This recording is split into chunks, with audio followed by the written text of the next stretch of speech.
Boa noite a todos. Estamos em mais uma reunião da Comissão de Filosofia do Direito e Literatura, OAB Rio, e hoje nós temos o prazer de receber o professor Felipe Augusto.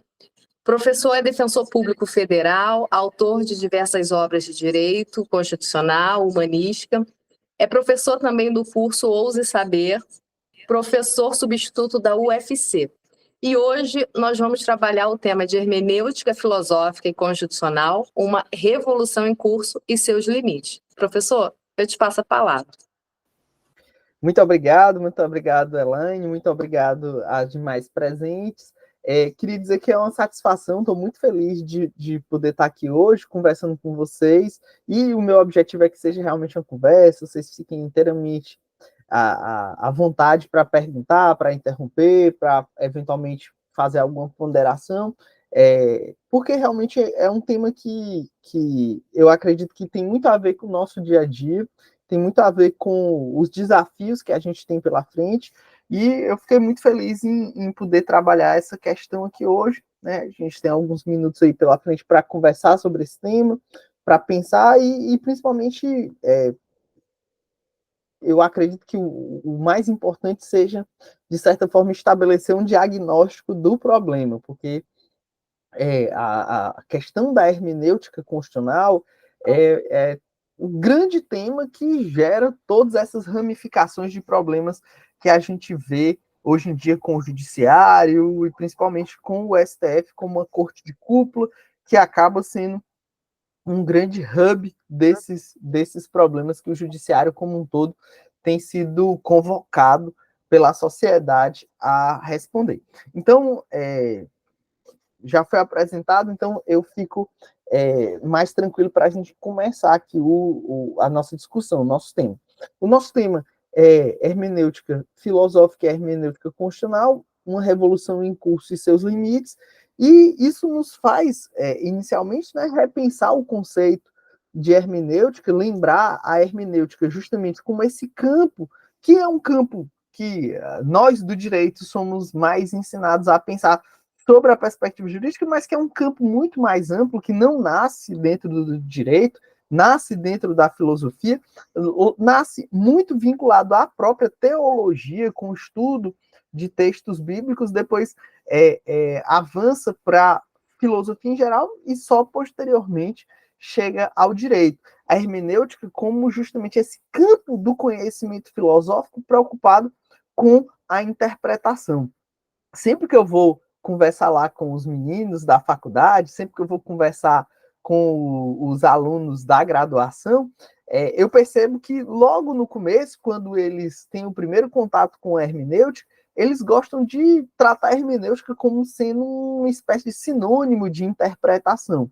E sempre eu gosto de, para tirar a sujeira da mesa, né, para a gente usar uma lógica de Wittgenstein, né, para já antecipar aqui o nosso tema, para a gente saber o que nós estamos chamando, cada categoria semântica, para a gente deixar bem claro o sentido de cada termo que a gente está usando. Eu faço questão de deixar claro que a hermenêutica ela não se confunde com a interpretação. A hermenêutica ela é um campo muito mais amplo de preocupações filosóficas, dentro das quais está a interpretação. Então, a hermenêutica é um campo de estudo filosófico e sobre algumas perspectivas também científico, de estudo da interpretação, estudo da aplicação, estudo da concretização de textos em geral e no campo do direito especificamente das normas. Não confundindo, obviamente, norma com texto de norma, isso é uma coisa que é muito falada nos dias de hoje, mas norma no sentido de justamente dos sentidos que a gente extrai de regras e princípios de conduta a partir das mais diferentes formas de produção, seja de dispositivos normativos, seja mesmo de práticas sociais, seja daquilo que a gente extrai da jurisprudência, ou seja, das diferentes fontes do direito que vão nos estabelecendo padrões de comportamento que nós reputamos como sendo padrões que devem ser seguidos ou não. Então, a hermenêutica é essa área do conhecimento humano que vai estudar justamente a interpretação, a aplicação, concretização de textos e de símbolos, e no campo do direito, a hermenêutica jurídica vai justamente estudar a interpretação, a aplicação, concretização das normas jurídicas, sendo as normas compreendidas nesse sentido mais amplo, não confundindo norma com texto de norma. E aí, essa é a hermenêutica, né, esse campo do estudo, e dentro dessa hermenêutica, o nosso tema de hoje é hermenêutica filosófica e hermenêutica constitucional. Eu vou já chegar na hermenêutica filosófica, falar um pouco mais dessa hermenêutica filosófica, o que seria isso, né? Mas antes disso, já que eu já comecei a introduzir o tema da hermenêutica jurídica especificamente, que vai ter essas peculiaridades, além dessa hermenêutica jurídica, a gente tem um debate dentro da própria hermenêutica jurídica sobre se existe uma hermenêutica constitucional. É muito comum nos dias de hoje a gente pegar os manuais, eu dou aula de direito constitucional, inclusive na faculdade, na Universidade Federal do Ceará, aqui como professor substituto, eu dou aula também de constitucional, e é muito comum hoje em dia a gente pegar os manuais de constitucional e ter lá hermenêutica constitucional, ou então hermenêutica especificamente constitucional. Aqui na UFC a gente tem o saudoso professor Paulo Bonavides, né? Foi um bastião do constitucionalismo na época de trevas do constitucionalismo nacional, quando a Constituição pouco valia, ele foi um dos que manteve a chama acesa, né? No período da ditadura, defendeu bravamente. Tem um livro que é uma obra de arte do constitucionalismo brasileiro, e ele gosta de usar o termo hermenêutica especificamente constitucional. E existe um debate: será que a hermenêutica constitucional é diferente da hermenêutica jurídica em geral? Para pegar um dos autores dos manuais, o professor Wad Lâmego Bulos, por exemplo, ele vai dizer que não. O professor Wad Lâmego Bulos, ele vai dizer que não. A hermenêutica constitucional, ela vai ter os mesmos problemas, as mesmas características da hermenêutica jurídica em geral. Já outros autores, como, por exemplo, Luiz Roberto Barroso, hoje em dia presidente do STF, ou mesmo o professor Paulo Bonavides, vão dizer, não, é necessário uma hermenêutica especificamente constitucional. É necessário uma hermenêutica para os problemas típicos da Constituição. E isso é um problema inicial que a gente tem que enfrentar, que é justamente, existe uma hermenêutica especificamente constitucional? E sim, por que existe uma hermenêutica especificamente constitucional? E daí vem o tema do nosso encontro de hoje. Eu, particularmente, eu me filio a essa linha de pensadores que entende que sim, é necessário uma hermenêutica especificamente constitucional. E por que é necessário uma hermenêutica especificamente constitucional? Porque a norma constitucional é diferente das demais normas. A norma constitucional, ela não se confunde com uma norma do direito civil ou com a norma do direito penal. Isso não significa dizer que a norma do direito civil e a norma do direito penal são menos importantes. Ou isso não significa dizer que elas não tenham características que predominam nas normas constitucionais, como, por exemplo, o caráter político ou o caráter axiológico das normas constitucionais.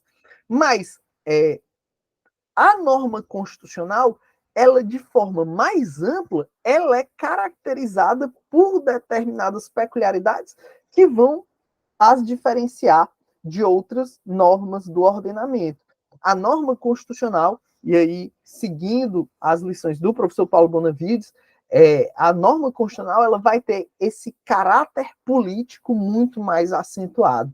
A norma constitucional, ela está quase que predominantemente discutindo limites do Estado, limites das autoridades públicas, até mesmo quando ela estipula direitos fundamentais, esses direitos fundamentais são limites ao Estado. Então, a norma constitucional, ela trata daquilo que é mais problemático dentro de um Estado e dentro de uma sociedade, que é a limitação do poder político. Né? E o poder do Estado, né, o poder do Leviatã, realmente é bastante acentuado. Né? E com o desenvolvimento tecnológico que a gente vive nos dias de hoje, com o desenvolvimento de Big Data, do acesso a informações, cada vez mais o Estado vai tendo mais poder e poder sobre diferentes perspectivas. Então, a norma constitucional ela vai ter essa peculiaridade em relação a outras normas. Obviamente que no direito civil, no direito penal, vão ter normas que têm caráter político, caráter axiológico, mas não na amplitude, com a frequência, com o nível de presença que há nas normas constitucionais. As normas constitucionais, realmente, elas têm isso muito acentuado. O caráter axiológico, elas expressam muitos valores, a Constituição tem muitos princípios dentro de si, ela sempre que começa um novo capítulo, tem ordem econômica, sistema tributário nacional, a gente vê agora a reforma tributária, eu estou estudando esses dias a reforma tributária não satisfeita com os princípios que já tinham no sistema tributário nacional, incluiu mais princípios no direito ambiental, princípios na ordem econômica, princípios no sistema tributário nacional, princípios da ordem cultural, princípios da educação, princípios da seguridade social. A Constituição ela é muito rica em princípios, ela é muito rica em normas de caráter político, na solução de conflitos interorgânicos, ou seja, conflito entre os próprios poderes constitucionais. Então, a norma constitucional ela é uma norma, acima de tudo, que vive num universo de conflituosidade gravíssima dentro de qualquer Estado, de qualquer sociedade. Ela busca ordenar a democracia, ela busca proteger minorias, são os temas realmente mais gravosos de qualquer ordem jurídica. Por isso, dada essa fagulha incendiária que a norma constitucional tem, ela exige um tratamento diferenciado. Critérios mais rudimentares de interpretação, de solução de conflitos normativos, como aqueles critérios que tem na Lei de Introdução às Normas do Direito Brasileiro, critérios que existem em textos clássicos de hermenêutica jurídica, eles já não vão ser suficientes para resolver os problemas da hermenêutica constitucional. Porque a hermenêutica constitucional ela vai estar o tempo todo lá lidando com tensões, lidando com interesses sociais, lidando com conflito entre o Estado e o cidadão, conflito entre os próprios detentores de poder por investidura da própria Constituição. Então, são situações de tensão permanente. E tensões que muitas vezes colocam em risco e desgastam a própria democracia. E o Brasil, e por isso que esse tema veio nesse momento, né? O Brasil, nesse cenário de polarização que vive, nesse cenário de profunda irritabilidade entre os poderes, ele mais do que nunca vê o tempo todo temas de hermenêutica constitucional pipocando o tempo todo e colocando em risco a própria democracia, né? A gente vive dias em que a democracia, ela o tempo todo, ela é questionada, ela é pauta, ela é resgatada para os debates públicos, para os debates sociais. Então, quando a gente vê de forma muito escrachada o STF num dia decidindo sobre marco temporal, e com uma semana o Congresso Nacional lá decidindo no cenário contrário ao que o STF decidiu, uma semana depois, a gente vê aí que existem problemas de hermenêutica constitucional muito intensos que colocam o judiciário e legislativo em lados opostos. Né? O presidente da República veta a lei do marco temporal, uma semana depois, o Congresso, nesse caso não foi uma semana depois, demorou mais um pouquinho, mas o Congresso demorou pouco tempo, vai lá, derrubou o veto do presidente. Muito provavelmente esse tema vai logo voltar para o STF. E essa crise constitucional, o que o professor Paulo Bonavides, na verdade, chamava de crise constituinte, ele fazia uma diferenciação entre crise constitucional e crise constituinte, ele dizia que crise constitucional é uma crise do texto da Constituição, que você vai lá, faz uma emenda e consegue resolver o problema.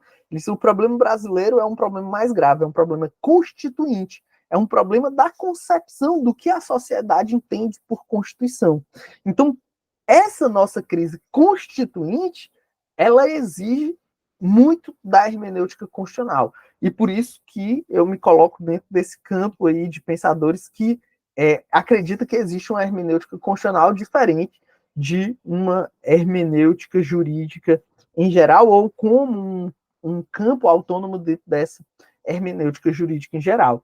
E essa hermenêutica constitucional, ela vai lidar com temas que são muito sensíveis, como eu disse, conflitos interorgânicos, limitação de poder do Estado, questões envolvendo a democracia, controle de políticas públicas, controle de finanças públicas, e isso, para ser resolvido, exige algo a mais do que normalmente nós que somos juristas, que recebemos uma formação mais tradicional, não sei a realidade de cada uma das pessoas que está aqui, mas o que eu vejo, assim, né, o universo que eu vejo, normalmente é uma formação jurídica mais cartesiana, mais positivista, muito focada nos códigos, muito focada no método dedutivo de interpretação, que ainda é o mesmo método de interpretação lá do positivismo mais clássico, que é premissa maior, premissa menor, você faz uma relação silogística,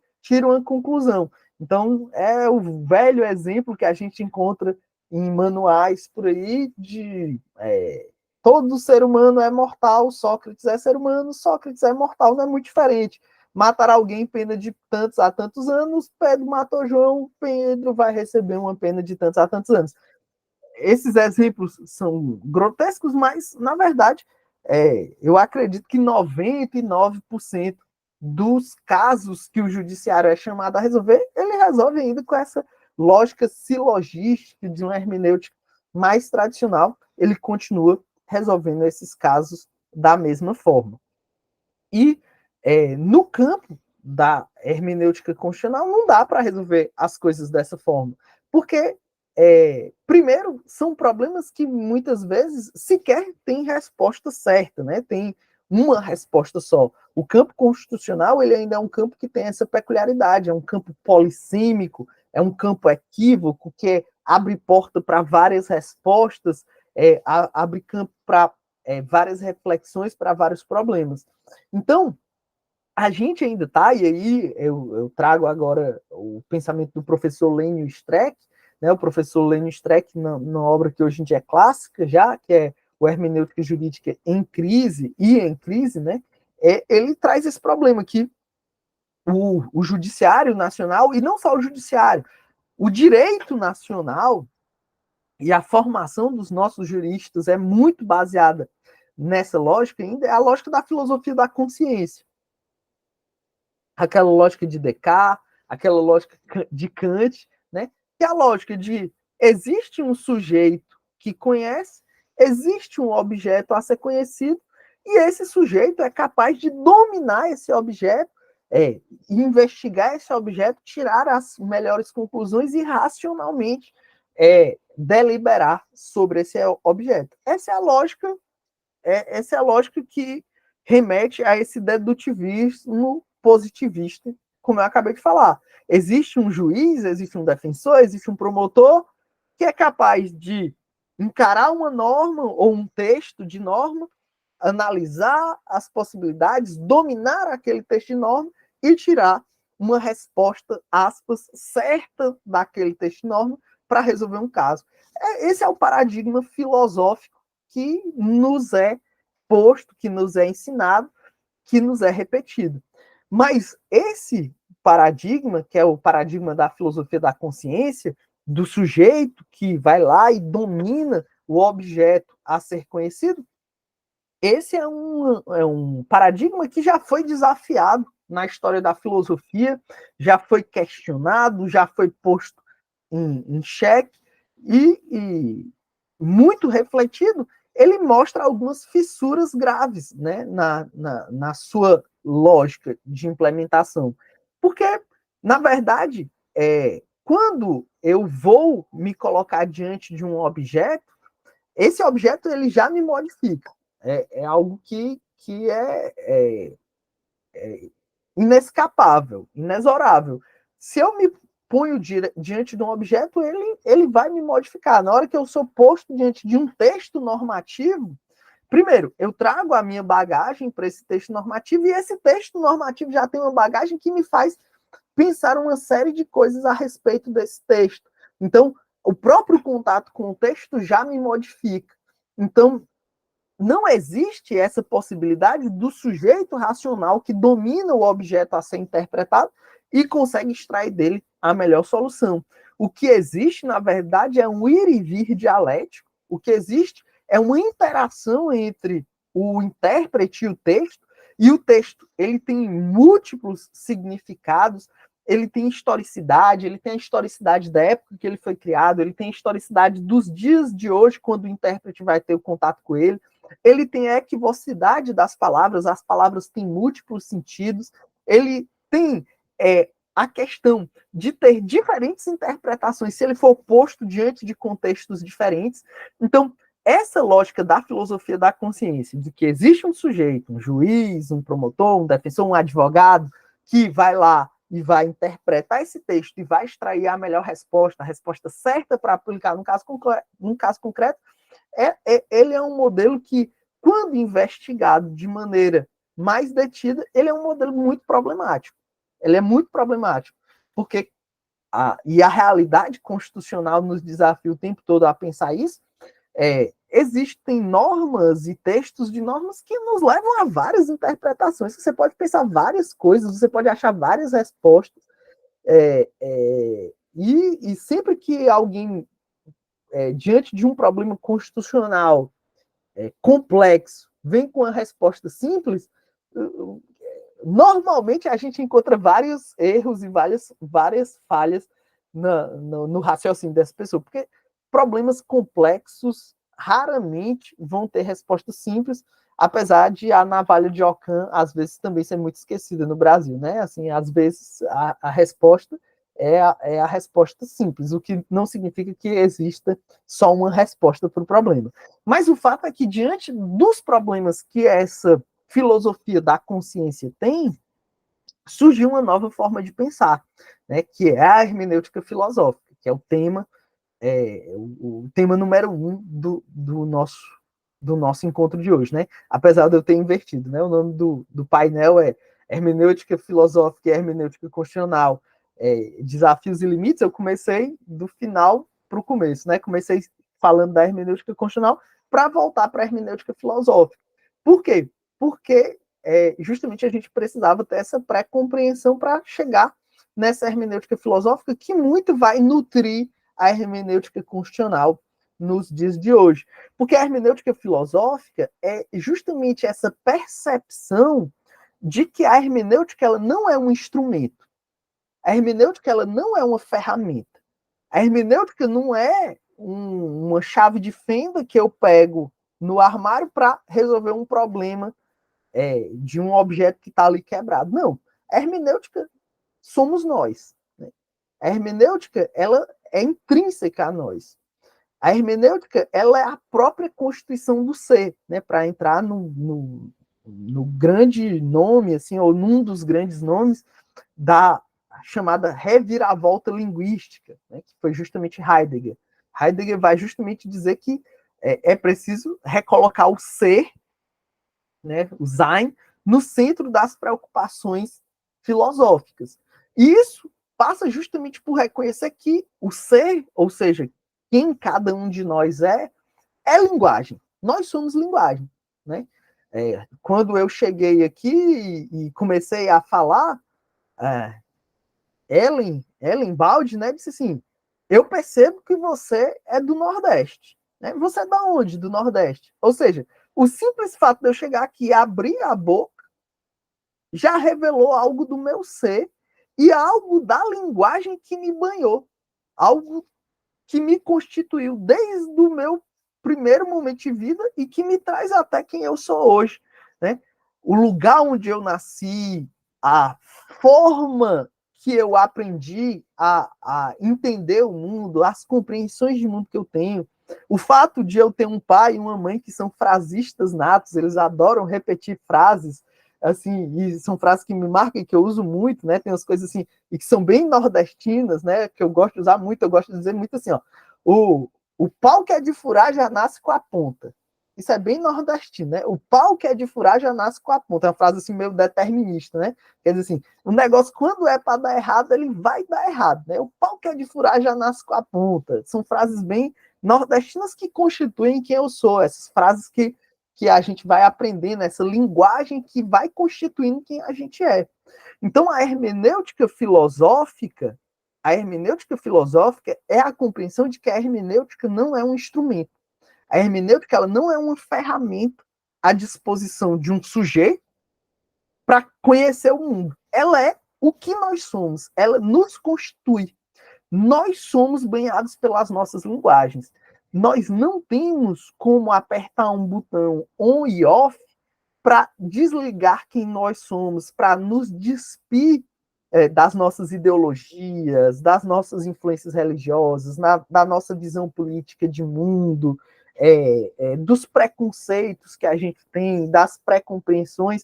O senhor está dizendo que não é possível alguém se despir dos seus preconceitos, das suas pré-compreensões?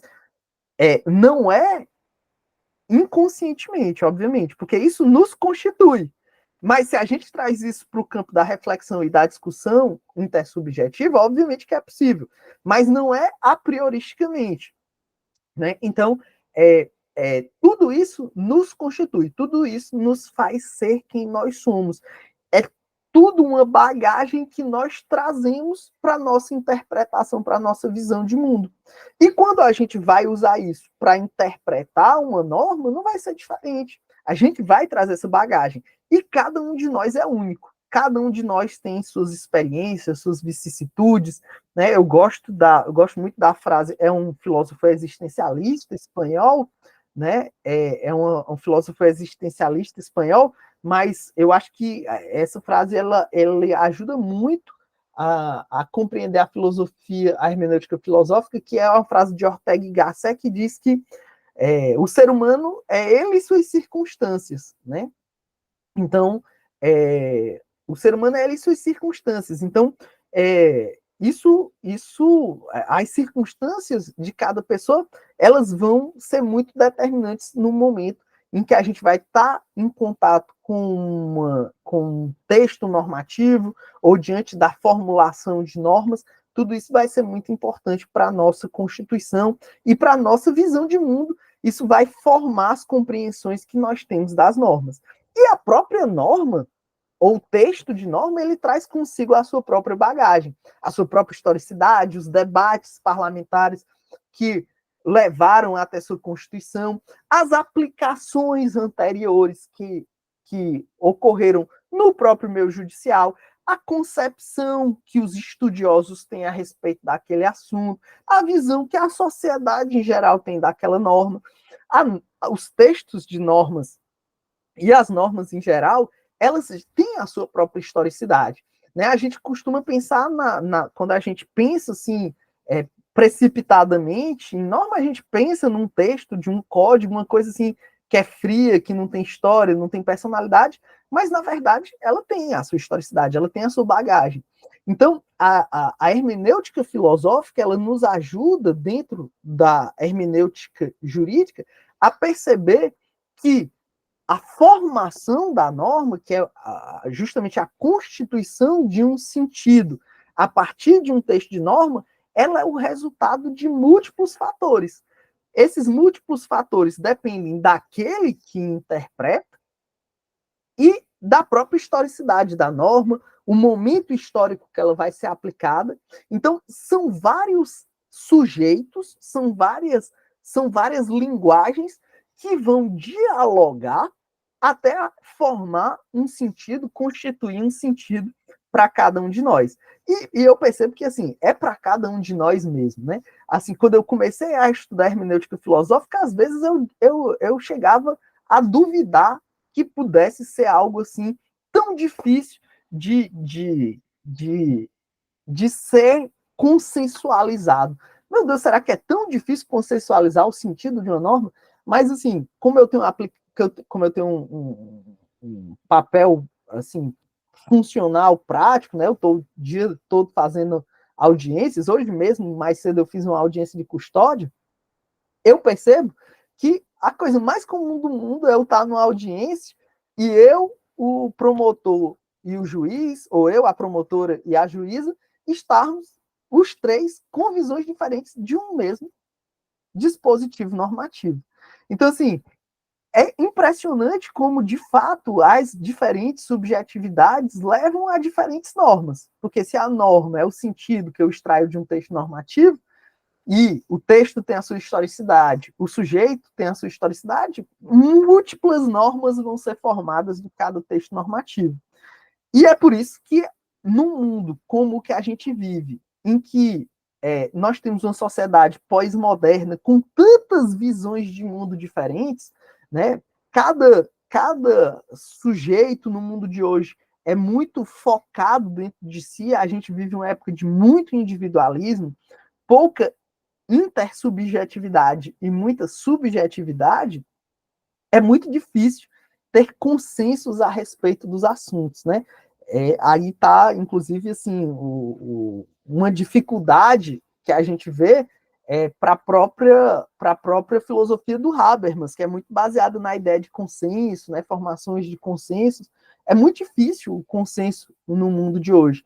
É por isso que eu até me aproximo mais da filosofia Luhmanniana nesse ponto, em que Luhmann pensa um modelo de organização ou de processamento social que ela é baseada, ela é muito mais, ele é muito mais de muito mais fácil convivência com o dissenso, porque eu acredito que o mundo de hoje é um mundo de dissenso e não de consenso. Assim, a gente vê os atores sociais, os players sociais discutindo e não são conversas, né? São monólogos em dupla, né? As pessoas discutem, mas uma não escuta a outra, elas só reafirmam o que elas mesmas pensam. A gente vive essa fase de dissonância cognitiva muito forte, que cada um só quer reafirmar o que pensa. Então, o mundo é um mundo de dissenso. Então, nesse sentido, eu até me aproximo mais de Luhmann, que pensa numa legitimação mais pelo procedimento do que pelo consenso, né? É uma forma de lidar com os problemas que admite esse dissenso que é muito, muito particular da sociedade pós-moderna contemporânea. Então, são muitas subjetividades, são muitas normas que surgem e tudo isso vai aumentando o fosso que existe entre nós, né? Entre nós enquanto sociedade. E isso tem um legado que para o judiciário é particularmente grave, que isso dá muito poder para o juiz. Por que isso dá muito poder para o juiz e, por via de consequência, obviamente, para o judiciário? Porque a subjetividade do intérprete ela é muito acentuada nesse período da hermenêutica filosófica. O que eu sou, o que eu penso, como eu vejo o mundo, isso vai ser algo muito determinante dentro da forma de lidar hermeneuticamente com os problemas nos dias de hoje. Então, isso dá muito poder para o juiz. Então, quando um juiz, a gente vê hoje, assim, largamente isso, juízes decidindo só com base em princípios sistematicamente. E o princípio, ele é quase que um cheque em branco, muitas vezes, né? Ele admite várias soluções possíveis, né?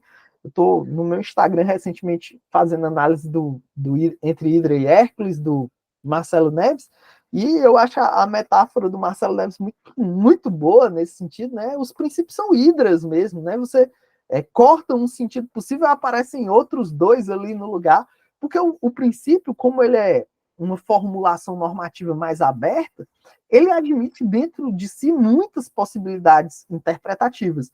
E quando isso é semeado com a subjetividade do próprio intérprete, do próprio juiz, isso abre margem para múltiplas possibilidades de decisão, verdadeiramente. E aí o juiz fica com muito poder de, muitas vezes, converter o que o princípio deveria ser no que o juiz quer que ele seja, que não necessariamente são a mesma coisa. E fica muito fácil confundir uma decisão com base em princípios com o arbítrio do que o juiz queria. É muito fácil se perder numa argumentação de princípios e converter o princípio na vontade pessoal do magistrado. Então, se de um lado a hermenêutica filosófica, que alimenta a hermenêutica constitucional dos dias de hoje, marcada por sua alta carga axiológica, por sua alta carga política, pelos graves problemas sociais que tem para decidir, se ao mesmo tempo isso dá poder ao judiciário, porque dá muita margem de ação para o judiciário, tanto que o judiciário é pan nos dias de hoje, né? Ele está aí para tudo. Ele, por outro lado, ele gera um desafio muito grande, que é justamente o desafio de buscar limites para o que é muito difícil de ser limitado. E aí eu acredito que é o grande desafio da hermenêutica, e especialmente da hermenêutica constitucional nos dias de hoje, que é buscar limites, né, se é que eles são possíveis, né, a gente está aqui no campo da reflexão para pensar juntos, mas se é que eles são possíveis, né, limites para essa explosão de sentidos que a hermenêutica filosófica pode proporcionar. E aí, longe de querer ter uma resposta exata para isso, mas só trazendo insights que podem nos fazer pensar juntos, eu gosto de pensar alguns dos limites que, na verdade, eu penso a partir dos erros mais comuns que eu vejo o judiciário cometendo, principalmente o STF, né? Um dos limites que eu vejo que o judiciário muitas vezes ignora solenemente é o limite do contexto, né? Do contexto, o contexto para o qual aquela norma foi criada. Quando o contexto é ignorado, é mais fácil ver que o juiz ou o tribunal substituiu substituiu o sentido da norma pelo sentido do que o próprio juiz queria, ou seja, que ficou muito mais fácil de perceber o arbítrio do juiz ou do tribunal. Porque toda interpretação é contextual. Toda interpretação é contextual, é histórica, né, para usar o termo que o Conrad Hess gostava muito, né?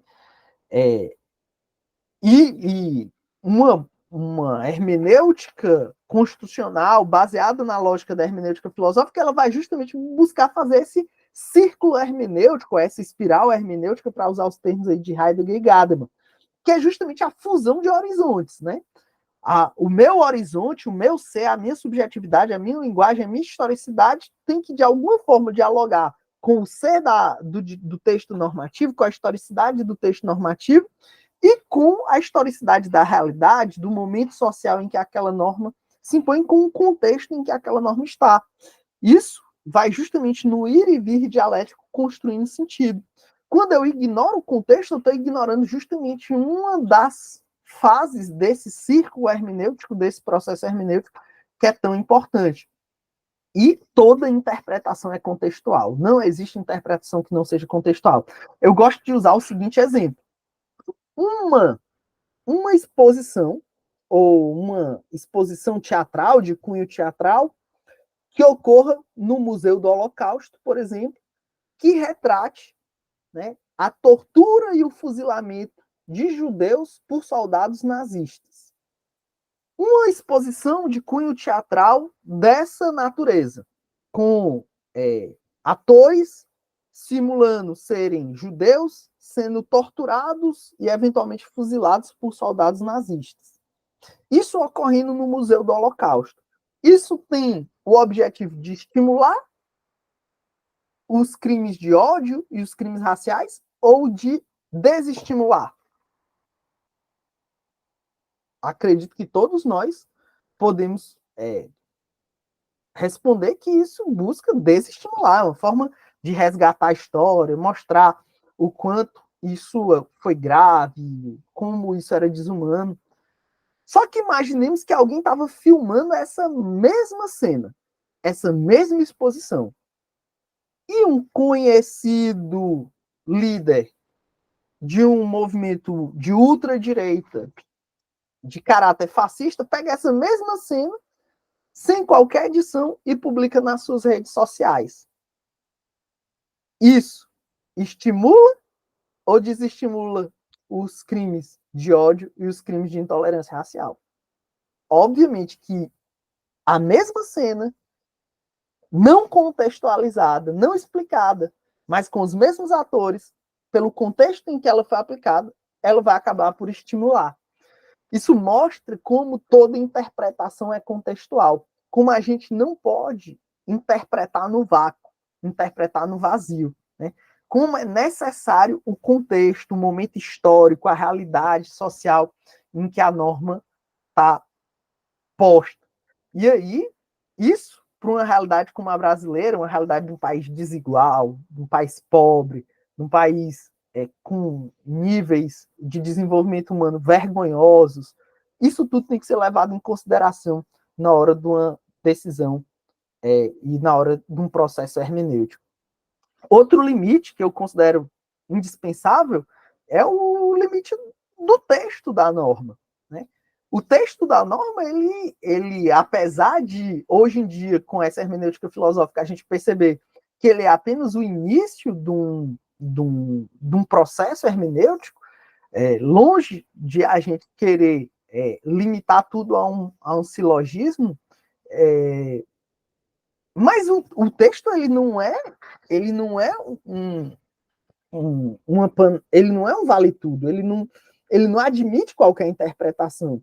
Obviamente que o texto ele traz algumas limitações para o intérprete, limitações às quais o intérprete não pode ir. Onde o texto diz não, a pessoa não pode interpretar que ali tem um sim. Então, existem limites semânticos, né? Existe um limite de material. A ductibilidade do texto constitucional e do texto normativo em geral, ela existe. Né? Não é algo que a gente pode simplesmente implodir. Ali foi só o começo do tema e a partir dali eu posso fazer o que eu quiser. Não é assim que funciona. Né? Isso aí viola gravemente a lógica da democracia. Né? As normas, os textos de normas, eles são representantes do mínimo de democracia que se espera no Estado de Direito. É a forma mínima e hoje em dia a gente sabe que, assim, muito limitada do povo distante e indiretamente participar. Com todas as críticas que a gente pode fazer ao nosso sistema representativo, mas ele ainda é o que a gente tem de sistema representativo. Menos do que isso seria o próprio autoritarismo.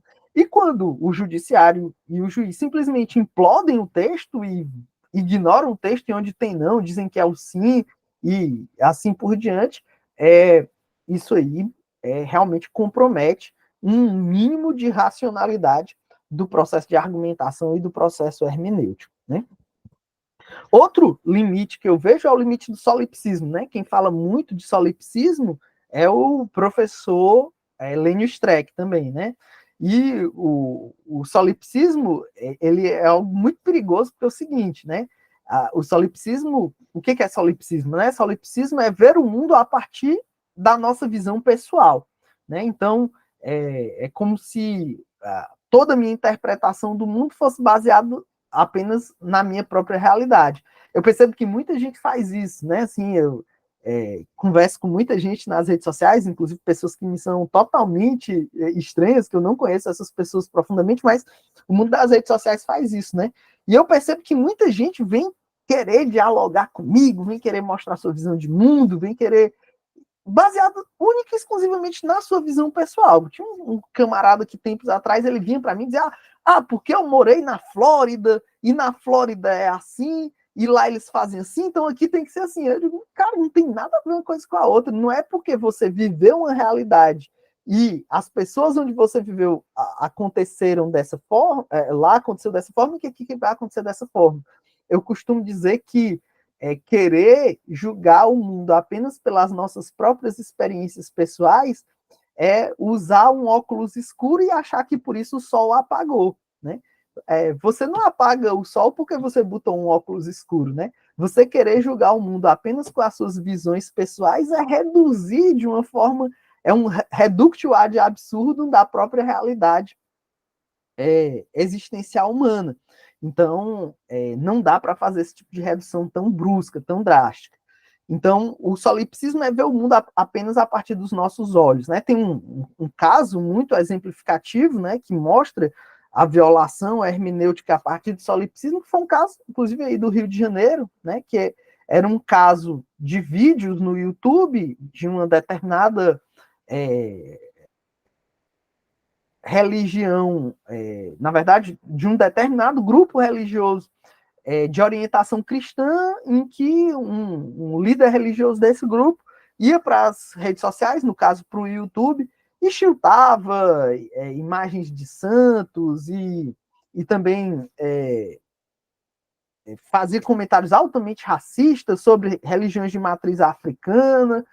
E aí o Ministério Público Federal entrou com a ação pedindo para que esses vídeos fossem retirados do YouTube, né? Era mais especificamente com relação ao caso das religiões de matriz africana. E aí, como os vídeos batiam nessas religiões de matriz africana assim, de uma forma bastante racista, o Ministério Público Federal entrou com a ação pedindo para que fossem retirados os vídeos do YouTube, por justamente discriminação religiosa, que é explicitamente vedada pela Constituição e pelo próprio Estatuto da Igualdade Racial, né? E o juiz negou, disse que não ia mandar tirar os vídeos porque religiões de matriz africana não eram religiões. Foi o argumento do juiz. E aí o argumento do juiz para dizer que religiões de matriz africana não eram religiões, porque não tem um texto como a Bíblia, o Alcorão ou a Torá, não tem um Deus único, ou seja, ele pegou a visão dele do que é religião e disse: todo mundo tem que seguir esse padrão de religião. Se você não segue o meu padrão de religião, você não tem religião. Então, isso é o solipsismo, assim, é um dos exemplos mais, eu acho, claros e flagrantes do que é solipsismo. É você impor a sua visão de mundo para o resto da sociedade. O solipsismo é um limite que tem que ser levado muito a sério, né? Enfrentado de forma muito séria. E os dois últimos limites que eu queria trabalhar, porque o nosso tempo, na verdade, está se esgotando, e eu queria deixar um espaço aí para eventuais questionamentos e dúvidas, são os limites da política, porque a política, com certeza, é uma bússola que vai orientar a hermenêutica constitucional. Sem dúvida nenhuma, num ambiente de hermenêutica constitucional, o judiciário vai ter que fazer algumas análises políticas, certo?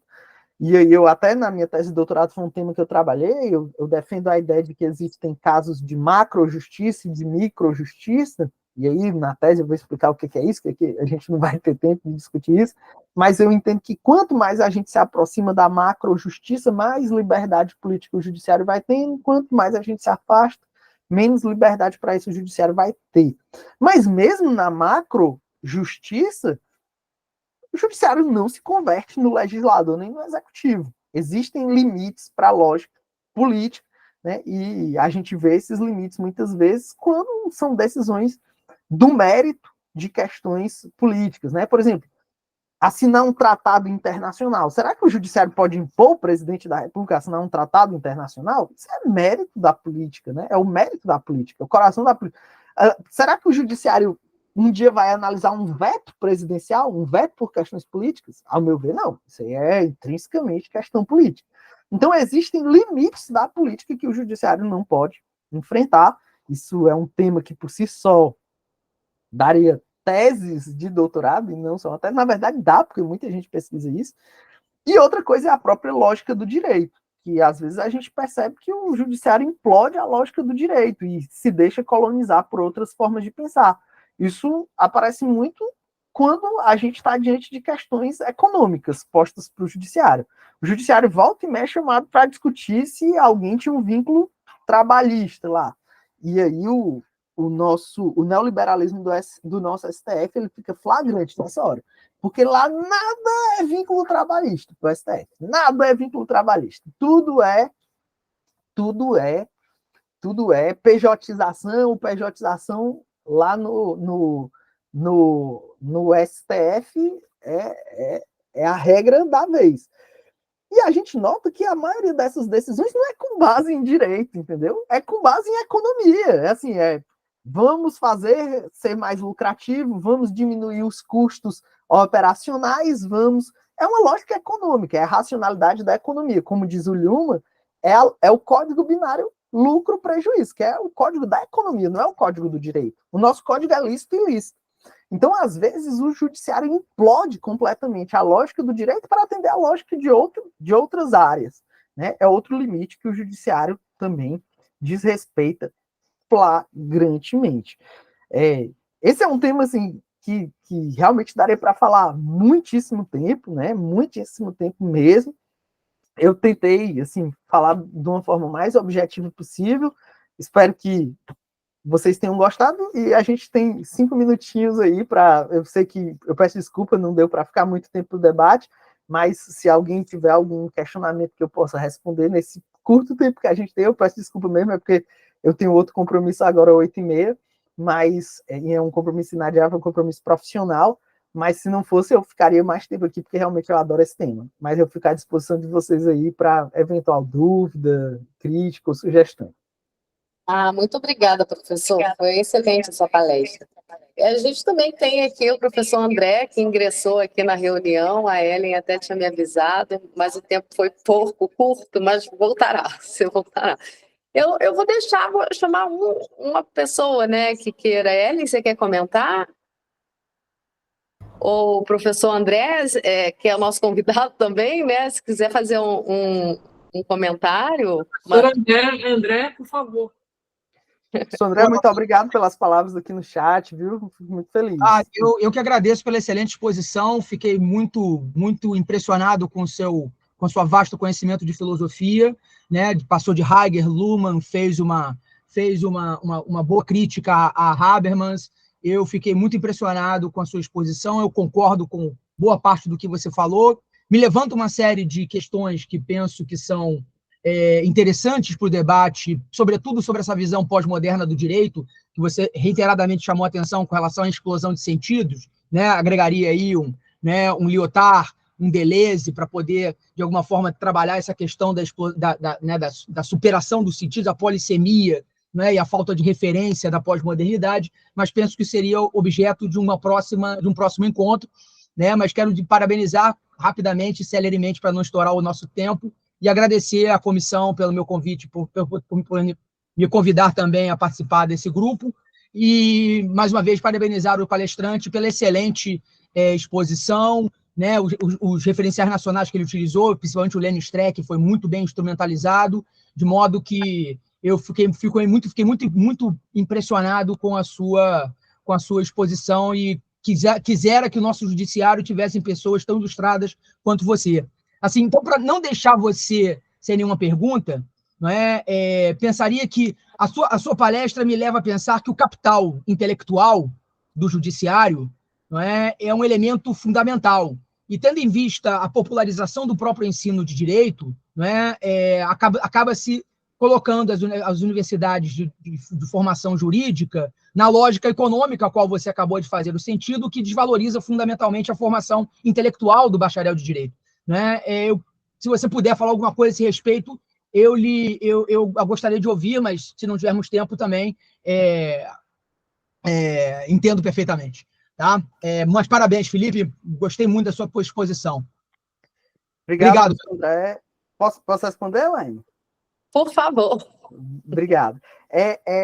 Professor André, muito obrigado pelas suas palavras.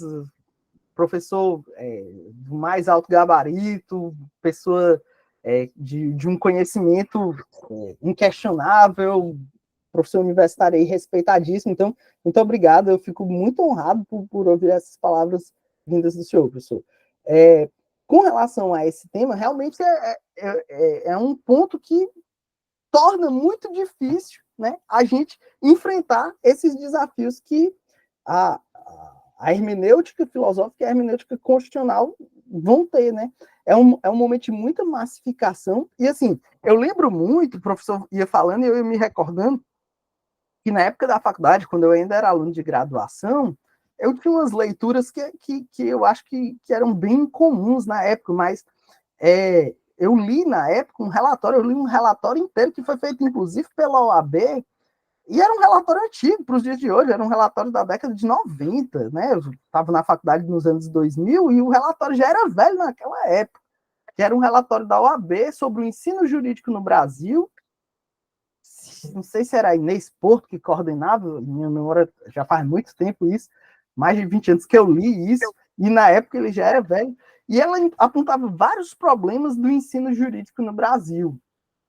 E o professor resumiu basicamente o que tem nesse livro. Mas, para não falar de todo esse problema de massificação, às vezes até de um analfabetismo funcional que a gente vê nas faculdades de direito, o que torna muito difícil a reflexão sobre os verdadeiros problemas do direito, e aí a gente vive de apagar incêndio, um ponto, e esse ponto é o que mais me chama a atenção até hoje. A maioria desses problemas da década de 90, no lugar de serem resolvidos, eles simplesmente foram alastrados, porque com o aumento dos custos, sem resolver os problemas, simplesmente a gente aumentou os problemas, né? Aumentou em PG os problemas, mas eu acho que é o mais importante, que é que o ensino, e aí se comunica com o ponto que eu abordei aqui, que é o ensino jurídico no Brasil, ele é descontextualizado. Ele é totalmente descontextualizado. A gente estuda, e os exemplos do livro de civil é o Tício e o Mévio brigando por como divide um cavalo. Assim, é um negócio fora da realidade, né? Os exemplos dos livros, quando tem exemplo, porque muitas vezes nem exemplo dá, os exemplos dos livros são sobre brigas sobre latifúndios, grandes empresas, como se essa fosse a realidade da maioria da população brasileira. Isso quando tem exemplo, porque muitas vezes nem exemplo tem. Não é um ensino contextualizado, não é um ensino que ensina a pensar do problema para o direito.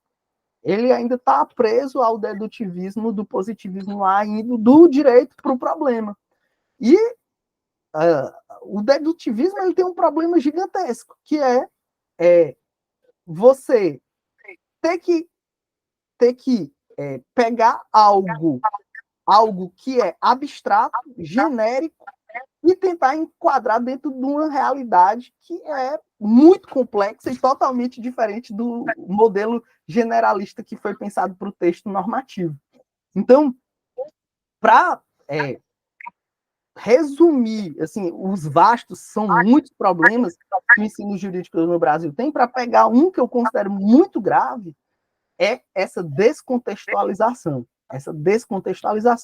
E eu busco sempre em cada fala, cada vez que eu entro dentro da sala de aula, o que eu mais busco, e eu acho que isso faz uma grande diferença, é justamente contextualizar. Trazer coisas do dia a dia, casos que estão sendo debatidos ali na hora, problemas do momento, problemas da realidade social, para mostrar que, na verdade, o direito ele não acontece no vazio, né? Não é essa discussão doutrinária fora da realidade que às vezes acontece. E para a gente aqui que gosta de filosofia, então, na universidade, assim, na maioria das vezes, os alunos saem odiando filosofia. Por quê? Porque se trata como se fosse uma coisa de Sócrates, Platão, Aristóteles, e como se Sócrates, Platão e Aristóteles não tivessem aqui com a gente conversando, entendeu? Como se a gente ainda não tivesse muitos dos problemas que ainda existiam lá naquela época, né? Porque senão eu vou me estender aqui, mas só para pegar um exemplo para contextualizar, às vezes, né, nesse mundo de rede social, às vezes eu gosto de ficar prestando atenção na bio das pessoas nas redes sociais. Eu estou fazendo metalinguagem, né? Estou usando um exemplo para mostrar como eu gosto de contextualizar as coisas. Eu gosto de ficar pegando as bios das pessoas e vendo como nesse mundo pós-moderno as pessoas se definem. Né? E aí eu faço um meia-culpa, porque eu também faço essa mesma coisa, que é o seguinte: no mundo de hoje as pessoas não são, elas se definem pelo que elas fazem. Será que a gente é o que a gente faz? Porque assim, quem sou eu na minha bio? Professor substituto UFC, defensor público. Será que é isso que eu sou? Que a bio em tese é aspas, né? Com muitas limitações. É quem você é. Será que é isso que a gente é? Aí eu me pergunto, isso é ou não é um problema ainda platônico? Isso é ou não é ainda um problema nitidamente platônico? E aí as pessoas saem da faculdade achando que Platão é uma coisa de muitos e muitos séculos atrás. E não é assim. Platão está aqui agora, né? É um problema atual. E a descontextualização gera essas distorções, esse ato, como o professor falou. Eu não sei se eu me perdi na resposta, foi o que eu pude fazer, mas muito obrigado, viu, pessoal? Foi uma satisfação estar aqui com vocês. Fazia tempo que eu não tinha uma conversa tão boa. Ah, que ótimo, que ótimo. A gente que agradece essa noite maravilhosa e as portas estão abertas, porque a conversa de filósofo é isso, né? A gente pensa que vai ter prazo, tempo para acabar, acaba o tempo, mas não acaba o papo. Muito obrigada, professor. Depois eu disponibilizo a gravação. Agradeço a todos os membros aqui presentes, ao professor André pela contribuição, a Ellen. E até a próxima reunião da Comissão de Filosofia, Direito e Literatura OAB Rio. Muito obrigado, pessoal. Até mais, até a próxima. Muito obrigado. Tchau, tchau. Tchau, tchau.